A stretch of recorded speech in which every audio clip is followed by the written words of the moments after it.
Hi అండి, నేను మీ Shilpa Vinay. Welcome to Vincy kitchen.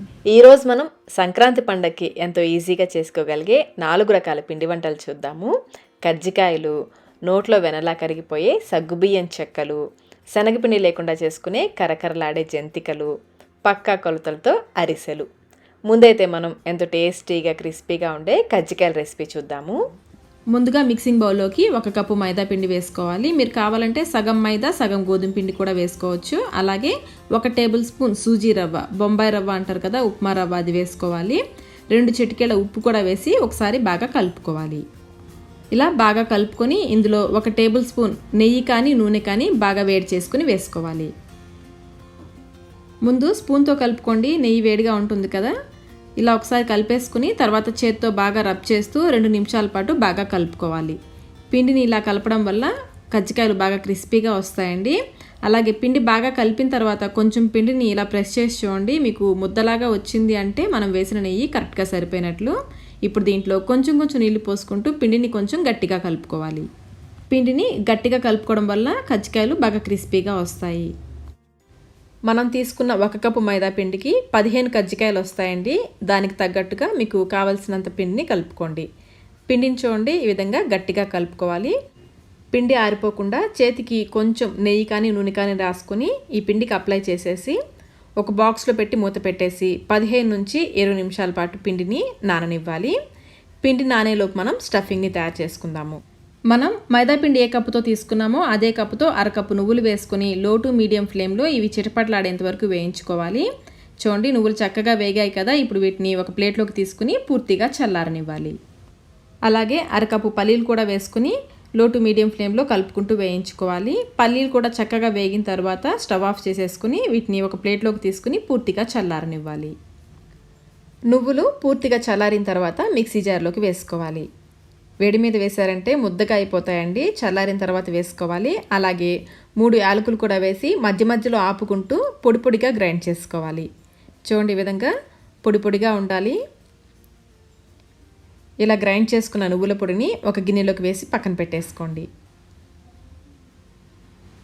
అలాగే వేయించుకున్న పల్లీలని పైన పొట్టు తీసేసి మిక్సీ జార్లో వేసుకొని కొంచెం పలుకులుగా గ్రైండ్ చేసుకోవాలి. చూడండి, ఈ విధంగా పలుకులుగా గ్రైండ్ చేసుకుని మనం గ్రైండ్ చేసి పెట్టుకున్న నువ్వుల పొడిలోకి వేసేసుకోవాలి.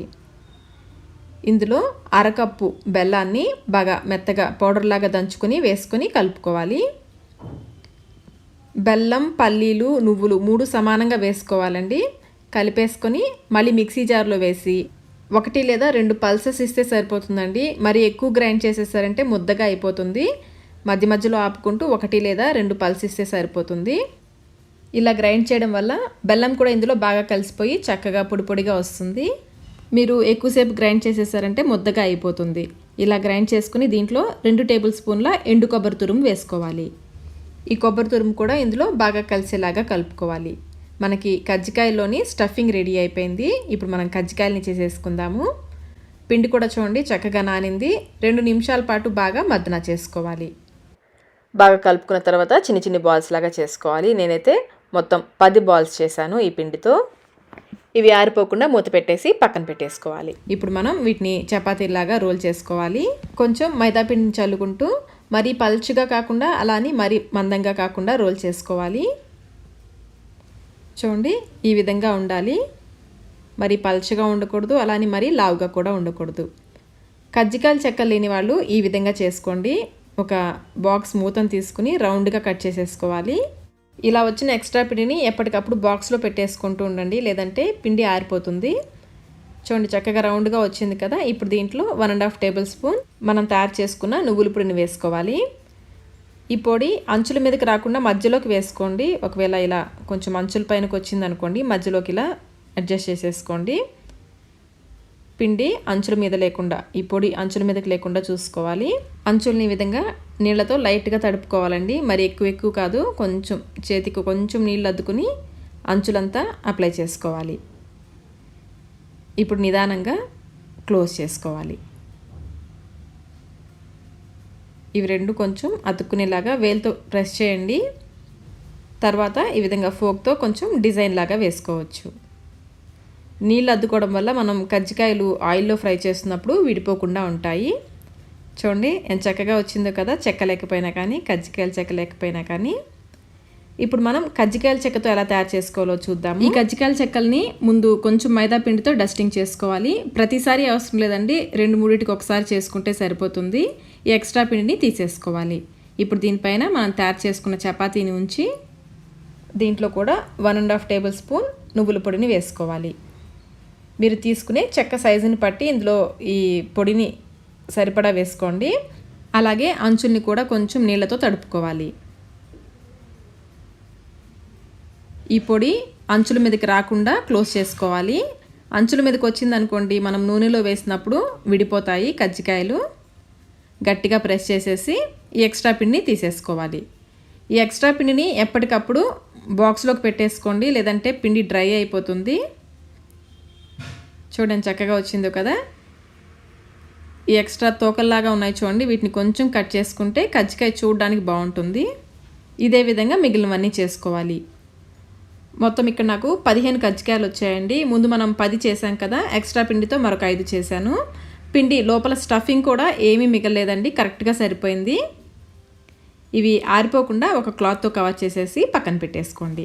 ఇప్పుడు డీప్ ఫ్రైకి సరిపడా నూనె పోసి ఈ నూనెని లో టు మీడియం ఫ్లేమ్లో కొంచెం కాగనివ్వాలి, మరి ఎక్కువ కాగకూడదండి. ఇప్పుడు ఫ్లేమ్ని లోలో పెట్టేసి నూనెకి సరిపడా కజ్జికాయల్ని వేసుకోవాలి. ఇప్పుడు లో ఫ్లేమ్లోనే వీటిని 1 నిమిషం పాటు బాగా కాలనివ్వాలి. 1 నిమిషం తర్వాత రెండో వైపుకి తిప్పుకోవాలి. అన్నిటినీ కూడా రెండో వైపుకి తిప్పేసి ఇటువైపు కూడా 1 నిమిషం పాటు లో ఫ్లేమ్లోనే కాలనివ్వాలి. ఇలా రెండు వైపులా కాలిన తర్వాత ఇప్పుడు ఫ్లేమ్ని మీడియంలోకి అడ్జస్ట్ చేసుకొని రెండు వైపులా మంచి గోల్డెన్ బ్రౌన్ కలర్ వచ్చేంత వరకు వేయించుకోవాలి. ఇలా ముందు లో ఫ్లేమ్లో వేయించడం వల్ల కజ్జికాయలు బాగా క్రిస్పీగా వస్తాయండి. చూడండి, ఈ విధంగా రెండు వైపులా మంచి రంగు వచ్చేంత వరకు వేయించుకొని ఆయిల్లో నుంచి తీసేసుకోవాలి. ఈ కజ్జికాయని తీసేటప్పుడు ఫ్లేమ్ని లోలో పెట్టేసుకోండి, లేదంటే నూనె మరీ కాగిపోతుంది. ఒకసారి ఈ ప్రాసెస్లో మీరు కజ్జికాయని ఫ్రై చేసి చూడండి, మీకు చాలా చాలా క్రిస్పీగా వస్తాయి. ఇదే విధంగా మిగిలినవన్నీ చేసుకోవాలి. కజ్జికాయలు వేసేటప్పుడు తప్పకుండా ఫ్లేమ్ లోలోనే ఉండాలి. రెండు వైపులా 1 నిమిషం పాటు లో ఫ్లేమ్లో వేయించుకొని తర్వాత మీడియం ఫ్లేమ్లో మంచి రంగు వచ్చేంత వరకు వేయించుకోవాలి. ఈ టిప్స్ ఫాలో అవుతూ చేశారంటే కజ్జికాయలు చాలా క్రిస్పీగా వస్తాయి. మరి ఇంకెందుకు ఆలస్యం, మీరు కూడా ఈ పద్ధతిలో తప్పకుండా ట్రై చేయండి. ఇప్పుడు మనం సగ్గుబియ్యం చెక్కలు ఎలా తయారు చేసుకోవాలో చూద్దాము. ముందుగా 2 టేబుల్ స్పూన్ల సగ్గుబియ్యం, అలాగే 2 టేబుల్ స్పూన్ల పచ్చెనపప్పు ఒకసారి కడిగేసి 1 గంట పాటైనా నానబెట్టుకోవాలి. మీరు పచ్చెనపప్పు బదులుగా పెసరపప్పు అయినా వేసుకోవచ్చు. అలాగే 6-7 పచ్చిమిర్చి, అలాగే 2 ఇంచుల అల్లం ముక్కని చిన్న ముక్కలుగా కట్ చేసుకుని కొంచెం సాల్ట్ వేసి మిక్సీలో అయినా గ్రైండ్ చేసుకోవచ్చు, లేదంటే ఈ విధంగా రోట్లో అయినా కచ్చాపచ్చాగా దంచుకోవాలి. మరీ మెత్తగా కాకుండా కచ్చాపచ్చాగా దంచుకోవాలి. చూడండి, ఈ విధంగా దంచుకుని పక్కన పెట్టేసుకోండి. ఇప్పుడు మనం చెక్కలకి పిండి కలుపుకుందాము. ఇక్కడ నేను 2 కప్పుల బియ్యపిండి తీసుకున్నాను. నేను పొడి బియ్యపిండితో చేస్తున్నాను, మీరు తడి పిండితో అయినా చేసుకోవచ్చు, పొడి పిండితో అయినా చేసుకోవచ్చు. ఇప్పుడు ఇందులో మనం నానబెట్టుకున్న సగ్గు బియ్యం, అలాగే పచ్చెనపప్పు నీళ్ళని వంపేసి వేసుకోవాలి. అలాగే 1 టీ స్పూన్ జీలకర్ర, 3 టీ స్పూన్లు నువ్వులు పచ్చివే వేసుకోవాలి, వేయించినవి కాదు. అలాగే సన్నగా తరిగిన కరివేపాకు, ఇంకా సన్నగా తరిగిన కొత్తిమీర 1 గుప్పిడి వేసుకోండి. కొత్తిమీర ఎక్కువ వేసుకుంటే బాగుంటుంది. అలాగే మనం దంచిపెట్టుకున్న అల్లం పచ్చిమిర్చి పేస్ట్ ఉంది కదా, అది కూడా వేసేసుకోవాలి. రుచికి సరిపడినంత సాల్ట్ వేసుకోవాలి. నేనైతే 1/2 టీ స్పూన్ వేస్తున్నాను. మనం పచ్చిమిర్చి పేస్ట్లో కూడా వేసాం కదా, చూసి వేసుకోండి. ఇప్పుడు ఇందులో 2 టేబుల్ స్పూన్ల వెన్న వేస్తున్నాను. మీరు వేడి నూనెనా వేసుకోవచ్చు. ఇలా వెన్న వేయడం వల్ల చెక్కలు బాగా గుల్లగా క్రిస్పీగా వస్తాయి. అలాగే చెక్కల రుచి కూడా బాగుంటుంది. ముందు నీళ్లు పోయకుండా ఇవన్నీ కూడా పిండిలో బాగా కలిసేలాగా చూడండి, ఈ విధంగా రబ్ చేస్తూ కలుపుకోవాలి. పిండికి ఇవన్నీ కూడా బాగా పట్టేలాగా కలుపుకోవాలి. ఇలా కలిపిన తర్వాత ఒకసారి టేస్ట్ చెక్ చేసుకొని మీకు ఉప్పు కానీ కారం కానీ తగ్గితే వేసి కలుపుకోవచ్చు. నేను కొంచెం సాల్ట్ వేస్తున్నాను, అలాగే కారం కూడా కొంచెం తక్కువగా ఉంది, కొంచెం కారం వేస్తున్నాను. ఇవి రెండు కూడా మళ్ళీ పిండిలో బాగా కలిసేలాగా కలుపుకోవాలి. ఇలా బాగా కలిపేసుకుని కొంచెం వేడి నీళ్ళు పోసుకుంటూ పిండిని కలుపుకోవాలి. వేడి నీళ్ళు కదా, ముందు స్పూన్తో కలుపుకోండి. కొంచెం వేడి తగ్గిన తర్వాత చేత్తో కొంచెం గట్టిగా ప్రెస్ చేస్తూ కలుపుకోవాలి. మధ్యలో కొంచెం నీళ్ళు పోసుకుంటూ పిండిని మరీ గట్టిగా కాకుండా అలానే మరీ సాఫ్ట్గా కాకుండా చూడండి, ఈ విధంగా ఉండాలి కన్సిస్టెన్సీ. చెక్కలు చేసుకోవడానికి వీలుగా ఉండేలాగా పిండి కలుపుకోవాలి. చెక్కలకి పిండి రెడీ అయిపోయింది. కొంచెం పిండిని పక్కన పెట్టేసుకుని మిగిలిన పిండి ఆరిపోకుండా తడి క్లాత్తో కవర్ చేసుకోవాలి. పిండిని చూడండి, ఈ విధంగా చిన్న బాల్స్ లాగా చేసుకోవాలి. చెక్కలు చేయడానికి ఒక పాలిథిన్ కవర్ తీసుకుని నూనెతో గ్రీస్ చేసుకోవాలి. కవర్ చూడండి ఈ విధంగా పొడవుగా కట్ చేసుకోవాలి. మధ్యలోకి మనం ఫోల్డింగ్ చేసే విధంగా కొంచెం పొడవుగా కట్ చేసుకుని అంతా కూడా నూనెతో గ్రీస్ చేసుకోవాలి. ఇప్పుడు ఒక్కొక్క పిండి ముద్దని ఈ విధంగా పెట్టేసి ఒకేసారి 4 పెట్టేసామంటే ఫాస్ట్గా చేసేసుకోవచ్చు. ఈ విధంగా క్లోజ్ చేసేసి పైనుంచి అడుగున ఫ్లాట్గా ఉన్న ఒక గిన్నెతో కానీ ఈ విధంగా బాక్స్ కానీ తీసుకుని ముందు కొంచెం గట్టిగా ప్రెస్ చేసి తర్వాత స్ప్రెడ్ చేసుకోవాలి. ఇలా చేయడం చాలా ఈజీగా ఉంటుంది. లేదా మీ దగ్గర పూరీ ప్రెస్ ఉంటే దాంతో అయినా చేసుకోవచ్చు. అన్నిటిని ఇలా నొక్కేసుకుని వీటిని నిదానంగా తీసి ఒక కాటన్ క్లాత్ని తడిపేసి నీళ్ళేమీ లేకుండా గట్టిగా పిండేసి ఆ క్లాత్ పైన చెక్కల్ని వేసుకోవాలి. ఇలా కొన్ని చేసిన తర్వాత వీటిని వేయించుకుందాము. డీప్ ఫ్రైకి సరిపడా నూనెని పెట్టేసి మీడియం ఫ్లేమ్లో బాగా కాగనివ్వాలి. నూనె కాగిన తర్వాత ఒక్కొక్కటిగా చెక్కలు వేసుకోవాలి. ముందు వేసింది పైకి వచ్చాక మరొకటి వేసుకోవాలి. ఆయిల్కి సరిపడా వేసేసుకొని మీడియం ఫ్లేమ్లో చెక్కల్ని బాగా కాలనివ్వాలి. ఒకవైపు కాలిన తర్వాత నిదానంగా రెండో వైపుకు తిప్పుకోవాలి. ఇటువైపు కూడా కొంచెం సేపు కాలనివ్వాలి. నూనెలో వచ్చే నొరగలు తగ్గేంత వరకు చూడండి. లైట్ గోల్డెన్ బ్రౌన్ కలర్ వచ్చాయి కదా, ఈ విధంగా వేయించేసుకుని నూనెలోంచి తీసేసుకోవడమే. ఇదే విధంగా మిగిలిన చెక్కలన్నీ చేసుకోవాలి. అంతేనండి, ఎంతో క్రిస్పీగా టేస్టీగా ఉండే సగ్గుబియ్యం చెక్కలు రెడీ అయిపోయాయి. మీరు కూడా ఒకసారి తప్పకుండా ట్రై చేయండి. ఇప్పుడు మన నెక్స్ట్ రెసిపీ వచ్చేసి అరిసెలు. ఈ అరిసెలు చేయడానికి ఇక్కడ నేను 650 గ్రాముల బియ్యం అలాగే 350 గ్రాముల బెల్లం తీసుకున్నాను. ఈ విధంగా కొలిచి తీసుకోండి. మనం కప్ మెజర్మెంట్లో కూడా చూద్దాము. 1 కిలో బియ్యంతో అరిసెలు చేయాలనుకుంటే ఎప్పుడు కూడా 100 గ్రాములు లేదా 150 గ్రాములు బియ్యం ఎక్కువే తీసుకోవాలి. మనం జలించినప్పుడు రవ్వ పోతుంది, అలాగే ఒక్కొక్కసారి బెల్లం క్వాలిటీని బట్టి పిండి కూడా ఎక్కువ పట్టచ్చు. అందుకని నేను 650 గ్రాముల బియ్యం తీసుకున్నాను. మీకు కుదిరితే రేషన్ బియ్యం తీసుకోండి. అరిసెలకి రేషన్ బియ్యం అయితే బాగుంటుంది. ఒకసారి కప్ మెజర్మెంట్లో కూడా చూద్దాము. నాకు ఈ రైస్ కప్తో 4.5 కప్పుల బియ్యం వచ్చాయి. ఇప్పుడు ఈ బియ్యాన్ని 1-2 సార్లు శుభ్రంగా కడిగేసి నీళ్లు పోసి 15 నుంచి 24 గంటల పాటు నానబెట్టుకోవాలి. ప్రతి 7 గంటలకు ఒకసారి నీళ్లు మార్చుకుంటూ ఉండాలి, లేదంటే బియ్యం వాసన వస్తాయి. నేనైతే బియ్యాన్ని 15 గంటల పాటు నానబెట్టాను. 15 గంటల తర్వాత బియ్యాన్ని నీళ్ళన్నీ వడగట్టేసి ఒక జాలి గిన్నెలో వేసుకుని ఒక 15 నిమిషాల పాటు పక్కన పెట్టేసుకోండి. ఈలోపు మనం బెల్లం తురుముకుందాము. అలాగే ఒకసారి కప్ మెజర్మెంట్లో కూడా చూద్దాము. అదే కప్తో నాకైతే 3 కప్పుల తురిమిన బెల్లం వచ్చింది. అలాగే సంక్రాంతి సీజన్లో అరిసెల బెల్లం అని సపరేట్గా దొరుకుతుందండి. షాప్స్లో అడిగితే ఇస్తారు. ఆ బెల్లం అయితే అది దొరికితే దాంతో చేసుకోండి, అరిసెలు బాగా వస్తాయి. చూసారు కదా, ఈ కప్తో 3 కప్పుల తురిమిన బెల్లం వచ్చింది. ఒక గిన్నెలో వేసేసుకొని పక్కన పెట్టేసుకోండి. బియ్యంలో నీళ్ళన్నీ వడారిన తర్వాత ఒక కాటన్ క్లాత్ పైన వేసుకొని పల్చగా స్ప్రెడ్ చేసుకోవాలి. ఫ్యాన్ కింద కానీ ఎండలో కానీ పెట్టకూడదు. పల్చగా స్ప్రెడ్ చేసుకుని నీడలోనే ఆరనివ్వాలి. మరి పూర్తిగా ఎండిపోకూడదు. మనం చేతితో తాకితే తడి తడిగా తెలియాలి. చేతికి తడి రాకూడదు, కానీ బియ్యం అయితే తడిగా ఉండాలి.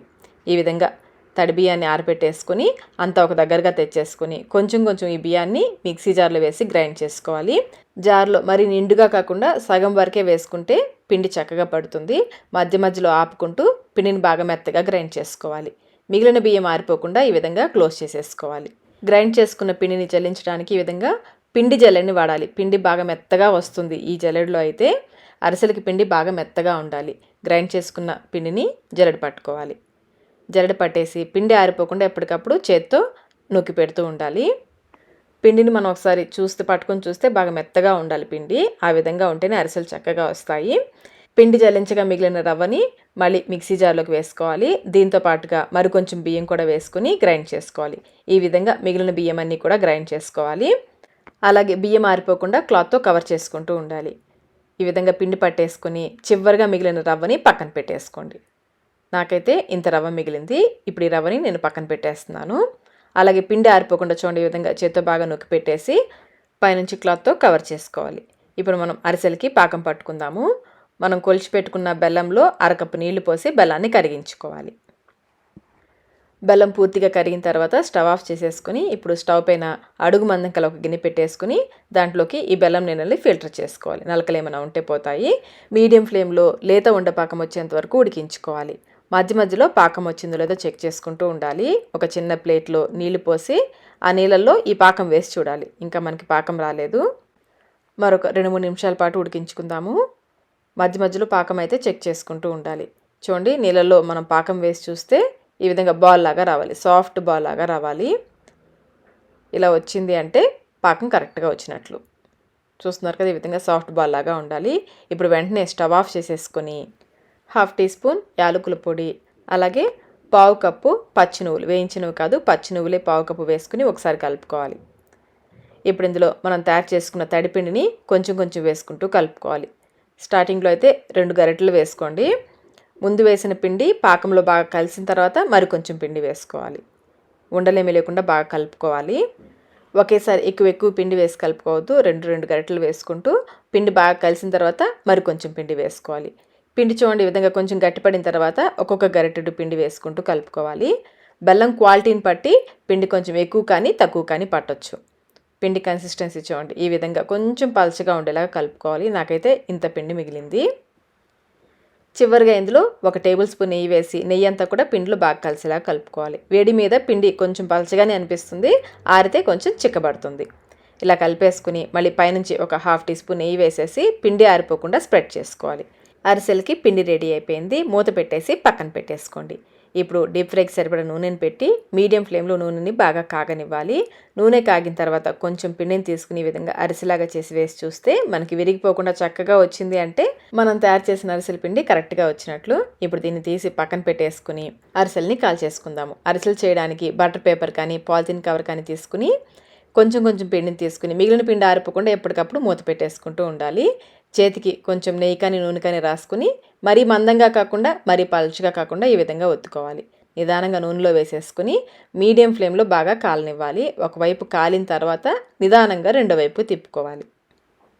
ఇటువైపు కూడా కొంచెం సేపు కాలనివ్వాలి. ఇలా రెండు వైపులా కాలిన తర్వాత నిదానంగా నూనెలోంచి తీసేసుకుని మరొక గరిటె పైన వేసి ఈ విధంగా లైట్గా ప్రెస్ చేస్తే నూనె అంతా కూడా వచ్చేస్తుంది. ఇలా డైరెక్ట్గా నూనె పైన ఒత్తడం కంటే కూడా కొత్తగా ట్రై చేసేవాళ్ళు ఈ కాలిన అరిసెని పక్కకి తీసుకుని అరిసెల చెక్కలు దొరుకుతాయి, దాంట్లో అయినా ఒత్తుకోవచ్చు. లేదంటే ఈ విధంగా ప్లేట్లో ఒక డబ్బాని పెట్టేసి దానిపైన ఈ కాలిన అరిసెని పెట్టి పైనుంచి ఈ విధంగా గట్టిగా ప్రెస్ చేసామంటే నూనె అంతా కూడా వచ్చేస్తుంది. మరీ గట్టిగా ప్రెస్ చేసేయద్దు. ఈ విధంగా మిగిలిన అరిసెలన్నీ చేసుకోవాలి. అలాగే అరిసెల పైన నువ్వులు అద్దినట్లుగా కనిపించాలంటే నువ్వుల్ని పాలతో కానీ నీళ్ళతో కానీ తడుపుకొని అందులో ఈ పిండి ముద్ద నుంచి బాగా నువ్వులు పట్టించేసి అరిసెల్లాగా చేసుకోవడమే. నువ్వుల్ని పాలతో కానీ నీళ్ళతో కానీ తడిపి అద్దుకుంటే మనకి నూనెలో వేయిస్తున్నప్పుడు విడిపోకుండా ఉంటాయి. ఈ టిప్స్ ఫాలో అవుతూ చేశారంటే మీరు ఫస్ట్ టైం చేసినా కానీ అరిసెలు చాలా పర్ఫెక్ట్గా వస్తాయి. చూస్తున్నాక ఎంత బాగా వచ్చాయి అరిసెలు. ఇప్పుడు మనం జంతికలు ఎలా తయారు చేసుకోవాలో చూద్దాము. ముందుగా స్టవ్ పైన ప్యాన్ పెట్టేసుకుని అందులో 3/4 కప్పు మినపగుళ్ళు వేసేసుకుని లో ఫ్లేమ్లో కలుపుకుంటూ వేయించుకోవాలి. లో ఫ్లేమ్లో మాడిపోకుండా ఇవి లైట్గా రంగు మారి కమ్మటి వాసన వస్తాయి. అప్పటి వరకు లో ఫ్లేమ్లోనే వేయించుకోవాలి. చూడండి ఈ విధంగా లైట్గా కలర్ చేంజ్ అయితే సరిపోతుంది. ఈ విధంగా వేయించేసుకుని ఒక ప్లేట్లోకి తీసుకుని పక్కన పెట్టేసుకోండి. ఇప్పుడు మళ్ళీ స్టవ్ పైన ప్యాన్ పెట్టేసుకుని 1/4 కప్పు పెసరపప్పు వేసుకోవాలి. పెసరపప్పు ఎక్కువసేపు వేయించాల్సిన అవసరం లేదు. 2-3 నిమిషాల పాటు లో ఫ్లేమ్లో వేయిస్తే సరిపోతుంది. మనం మినపజంతికలు చేసేటప్పుడు అచ్చంగా మినపప్పే వేస్ట్ చేస్తుంటాం కదండి. అలా కాకుండా 3/4 కప్పు మినపప్పు ఈ విధంగా ఒక 1/4 కప్పు పెసరపప్పు వేస్ట్ చేసి చూడండి, మినపజంతికల రుచి మరింత బాగుంటుంది. ఇలా 2-3 నిమిషాల పాటు వేయించేసుకుని మినపప్పులు వేసేసి వీటిని పూర్తిగా చల్లారనివ్వాలి. ఇవి పూర్తిగా చల్లారిన తర్వాత మిక్సీ జార్లో వేసేసుకుని వీలైనంత మెత్తగా పొడి చేసుకోవాలి. గ్రైండ్ చేసుకునే పిండిని పిండి జల్లెలో వేసుకుని జల్లించుకోవాలి. జల్లించిన తర్వాత కొంచెం రవ్వ ఎక్కువగా మిగిలితే మళ్ళీ దాన్ని గ్రైండ్ చేసుకుని జల్లించుకోవాలి. నాకైతే ఎక్కువే మిగలలేదు, చూడండి చాలా కొంచెం మిగిలింది. నేను దీన్ని పక్కన పెట్టేస్తున్నాను. ఇప్పుడు ఈ పిండిని కొలుచుకోవాలి. ఇలా కొలుచుకుంటే మనకి బియ్య పిండి ఎంత వేసుకోవాలో తెలుస్తుంది. 1 కప్పు, ఈ మిగిలిన పిండి ఇంకొక 1/2 కప్పు వరకు ఉంటుంది. దీన్ని కూడా కొలుద్దాము. మీరు మిల్లులో అయినా ఇచ్చుకోవచ్చు, లేదంటే ఈ విధంగా ఇంట్లో అయినా గ్రైండ్ చేసుకోవచ్చు. మిల్లులో అయితే కొలతలు ఎలా తీసుకోవాలో చెప్తాను. చూడండి మొత్తం 1.5 కప్పుల పిండి వచ్చింది.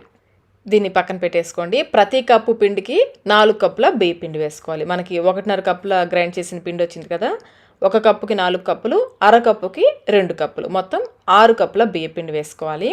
అదే మీరు మిల్లులో ఇచ్చే పనికైతే 1 కప్పు పెసరపప్పు మినపప్పు కలిపి 1 కప్పు అయింది కదా, దానికి 4 కప్పుల బియ్యం వేసుకుని మిల్లులో గ్రైండ్ చేసుకోవచ్చు. ఈ కొలుచుకున్న 6 కప్పుల బియ్య పిండిలో మనం గ్రైండ్ చేసుకున్న పిండి వేసేసుకోవాలి. ఇప్పుడు ఇందులో 2 టేబుల్ స్పూన్ల నువ్వులు, పచ్చి నువ్వులేనండి, వేయించినవి కాదు, 2 టేబుల్ స్పూన్ల నువ్వులు, 1 టేబుల్ స్పూన్ సాల్ట్ వేసుకోవాలి. అలాగే 1 టేబుల్ స్పూన్ కారం. టేబుల్ స్పూన్కి తలకొట్టు కాకుండా చూడండి నేను కొంచెం నిండుగా వేస్తున్నాను, కొంచెం కారకారంగా ఉంటే బాగుంటాయి కదా జంతికలు. అలాగే 1 టేబుల్ స్పూన్ వాము కూడా వేసుకోవాలి. అన్నీ వేసేసిన తర్వాత ఒకసారి ఈ పిండిలో ఇవి బాగా కలిసేలాగా కలుపుకోవాలి. ఒక 2 నిమిషాల పాటు బాగా కలుపుకుంటే పిండిలో అన్నీ కూడా చక్కగా కలిసిపోతాయి. పిండి బాగా కలిపిన తర్వాత ఒకసారి టేస్ట్ చెక్ చేసుకోండి. ఉప్పు కానీ కారం కానీ తగ్గితే వేసి కలుపుకోవచ్చు. నాకైతే కరెక్ట్గా సరిపోయాయి. నేనైతే ఏం వేయట్లేదు. ఇలా బాగా కలిపేసుకొని ఇప్పుడు ఇందులో పావు కప్పు వెన్న వేసుకోవాలి. రూమ్ టెంపరేచర్లో ఉన్న పావు కప్పు వెన్న వేసుకోవాలి. మీరు వెన్న వద్దనుకుంటే పావు కప్పు వేడి నూనె పోసుకోవచ్చు. ఈ వెన్న పిండికి బాగా కలుపుకోవాలి. పిండికి బాగా పట్టేలాగా కలుపుకోవాలి. ఒక 5 నిమిషాల పాటు పిండిని బాగా కలుపుకోవాలి. చూడండి, 5 నిమిషాల తర్వాత వెన్న బాగా కలిసి పిండి ఈ విధంగా ఉంటుంది. ఇప్పుడు పిండి అంతటిని ఒకేసారి కలుపుకోకుండా కొంచెం పిండిని కలుపుకుంటూ జంతికలు చేసుకోవాలి. పిండి మొత్తం ఒకేసారి కలిపేశారంటే చివరికి వచ్చేసరికి జంతికలు కొంచెం గట్టిగా వస్తాయి. ఇలా కొంచెం పిండి కలుపుకుని 2-3 వాయిలకి సరిపడా పిండిని కలుపుకుంటే మనకి చివరి జంతిక వరకు కూడా గుల్లగా బాగా క్రిస్పీగా వస్తాయి. పిండి చూడండి ఈ విధంగా సాఫ్ట్గా ఉండాలి. ఇప్పుడు మురుకులు కొట్టడానికి సరిపడా పిండిని తీసుకుని మురుకులు గొట్టంలో పిండి పెట్టేటప్పుడు ప్రతిసారి పిండిని చూడండి ఈ విధంగా బాగా కలుపుకోవాలి. ఇలా బాగా కలిపేసుకుని మురుకులు గొట్టంలో 3 రంధ్రాలు ఉన్న ప్లేట్ని వేసేసుకుని ఈ పిండిని ఇందులో పెట్టేసి క్లోజ్ చేసేసుకోవాలి. ఇప్పుడు ఒక ప్లేట్లో కొంచెం నూనె వేసుకుని 2-3 చుక్కల నూనె వేసి ప్లేట్ అంతా గ్రీస్ చేసుకోవాలి. దీనిపైన ఒక వాయికి సరిపడా జంతికల్ని ఒత్తుకోవాలి. పెద్దవి కావాలనుకుంటే డైరెక్ట్గా నూనెలో ఒత్తేసుకోవచ్చు. చిన్నవి అయితే ఈ విధంగా ఒక ప్లేట్ పైన ఒక వాయికి సరిపడా ఒత్తి పెట్టేసుకోవాలి. చివర్లు ఓపెన్ అయిపోకుండా కొంచెం లైట్గా ప్రెస్ చేయాలి. డీప్ ఫ్రైకి సరిపడా నూనెని పెట్టేసి బాగా కాగనివ్వాలి. నూనెని కొంచెం పిండి వేసి చూస్తే ఈ విధంగా పైకి రావాలి. వెంటనే ఇలా కాగిన తర్వాత ఒక్కొక్కటి నిదానంగా తీసుకుని నూనెలో వేసేసుకోవాలి. ఇలా ఒకేసారి చేసి పెట్టుకుంటే వేసుకోవడానికి ఈజీగా ఉంటుంది. వేసిన వెంటనే కదపకుండా ఇవి పైన పచ్చిదనం తగ్గి నురగలు కొంచెం తగ్గేంత వరకు కాలనివ్వాలి. ఈ విధంగా కొంచెం నురగలు తగ్గిన తర్వాత రెండో వైపు తిప్పుకొని ఇటువైపు కూడా బాగా కాలనివ్వాలి. ఫ్లేమ్ని లోలో కానీ హైలో కానీ పెట్టకూడదు. మీడియం ఫ్లేమ్లోనే బాగా కాలనివ్వాలి. నురగలు చూడండి పూర్తిగా తగ్గిపోయాయి కదా. ఈ విధంగా నురగలు తగ్గేంత వరకు కాలనిచ్చేసి నూనెలో నుంచి తీసేసుకోవడమే. ఇవి నూనెను కూడా ఎక్కువగా పీల్చుకోవు. ఎక్సెస్ ఆయిల్ డ్రైన్ చేసేసుకొని జాలిగిన్నెలోకి వేసేసుకోవడమే. చూస్తుంటేనే అర్థమవుతుంది కదా ఎంత గుల్లగా వచ్చాయో. నెక్స్ట్ వాయి వేసేటప్పుడు వెంటనే వేసి ఇక్కడ కొంచెం నూనె కాగిన తర్వాత వేసుకోవాలి. అలాగే నూనెకి సరిపడా కొంచెం ఎక్కువే వేసుకోండి. వేగడానికి కొంచెం టైం పడుతుంది. ఇవే కొలతలండి. మీరు ఎప్పుడు చేసినా కానీ జంతికలు బాగా క్రిస్పీగా గుల్లగా వస్తాయి. అలాగే పిండిని ఒకేసారి మొత్తంగా కాకుండా కొంచెం కలుపుకోవాలి. మురుకులు గొట్టంలో పెట్టేటప్పుడు ఈ విధంగా పిండిని బాగా కలిపి మురుకులు గొట్టంలో పెట్టాలి. ఈ 2 టిప్స్ ఫాలో అవుతూ చేశారంటే జంతికలు చివరి జంతిక వరకు కూడా బాగా గుల్లగా వస్తాయి. ఈ విధంగా మీడియం ఫ్లేమ్లో పైన వచ్చే నురగలు తగ్గేంత వరకు కాలనిచ్చేసి తీసేసుకోవడమే. ఇవి వేడి పూర్తిగా తగ్గిన తర్వాత ఎయిటెడ్ డబ్బాలో స్టోర్ చేసుకుంటే 1 మంత్ వరకు కూడా నిలువ ఉంటాయి. చూసారు కదా మినప జంతికల్ని ఎంత ఈజీగా చేసేసుకున్నాము. అచ్చంగా మినపప్పుతో కాకుండా కొంచెం పెసరపప్పు వేసాం కదా, దానివల్ల రుచి మరింత బాగుంటుంది. ఈసారి తప్పకుండా మినప జంతికల్లో కొంచెం పెసరపప్పు వేసి చూడండి. అలాగే గుల్లగా చాలా క్రిస్పీగా ఉంటాయి. మరి ఇంకెందుకు ఆలస్యం, మీరు కూడా ఈ పద్ధతిలో ఒకసారి తప్పకుండా ట్రై చేయండి. ట్రై చేసి మీకు టేస్ట్ ఎలా అనిపించిందో మాకు కమెంట్ రూపంలో తెలియచేయండి. ఈ వీడియో మీకు నచ్చినట్లయితే లైక్ చేయండి. మీ ఫ్రెండ్స్కి ఫ్యామిలీ మెంబర్స్కి షేర్ చేయండి. Thank you.